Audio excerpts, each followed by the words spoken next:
My place in Canadian history starts with my great-great-great-grandfather, Niels Anderson, who was born and raised in Denmark, right here. He later immigrated to the US of A and lived in Chicago, Illinois, and this is where he met and married his wife, who was also a native of Denmark. But she didn't live here, she lived somewhere else.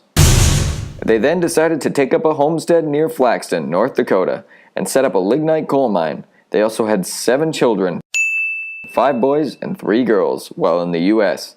And, as you can see, they were rolling in style. In 1910, right around the time the Canadian government passed the Immigration Act, which helped regulate the amount of immigrants coming into Canada, and just a few years before World War I, they got bored of the United States, and so they moved to Estevan, Saskatchewan, Canada, and purchased some land. To my knowledge, they didn't really have any trouble getting in, so I guess the Immigration Act favored the Danish. Niels opened up a coal mine here too, right along the bank of Long Creek in 1912, and he worked it with his sons. They also built this dope house right where the water of Boundary Dam is today. But there wasn't water around there then. I thought that would have been pretty cool if they had like a water house, but anyways, Niels continued to work the mine in a little farm that he had on the side through all of World War I and all of World War II until he retired in 1950. That brings me now to this girl in the back named Dorothea Christina Kjersum, who was his daughter. I really don't know a lot about her, but I do know that she decided to name her daughter Dorothy Christina Kjersum, later Dorothy Christina Rohatyn. And this makes things really confusing for a guy like me just trying to look into some family history. Dorothea, they're so similar! At least give her a different middle name. Anyways, Dorothy Christina, not to be confused with Dorothea Christina, married this dude, Nicholas Rohatyn, on November 18th, 1939. Don't know a whole lot about them either, but they were way better at naming their children. However, the only important one is this lady right here, Judy Rohatyn, later Judy Miraz, who is my grandma. She lived here in Estevan for a bit, and then she lived in Beanfate for a little bit, and then she came back to Estevan, and that's still where she is now.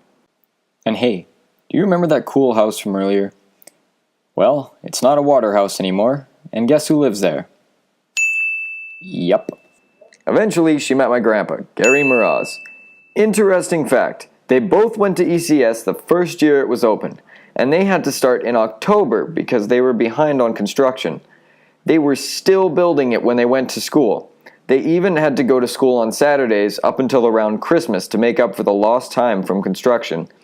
Not only that, but my grandpa actually got the first touchdown at ECS. They still lost by a long shot, it was like 54-6 or something, but I mean, that's still pretty cool.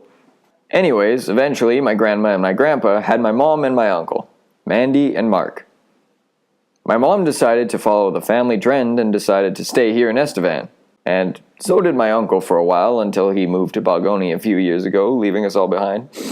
No, it's totally okay. It's not like you completely left us behind or anything. Anyways, my mom met my dad, this is him, and they got married. Then, suddenly, in the year 1999, the world changed. The very ground shook. And it was then, on November 15th, that yours truly was born. And the world was made just a little bit worse. I mean, obviously not that much, but as much impact the birth of a single person can have on the world. Anyways, that's me. And this is where I live now. Apparently, the same place that just about everybody else in my family history has lived. Well, there go my big dreams of moving to LA and being a movie star. Or Toronto or Vancouver, considering this is my place in Canadian history. Really though, this is who I am, and this is where I belong in Canadian history.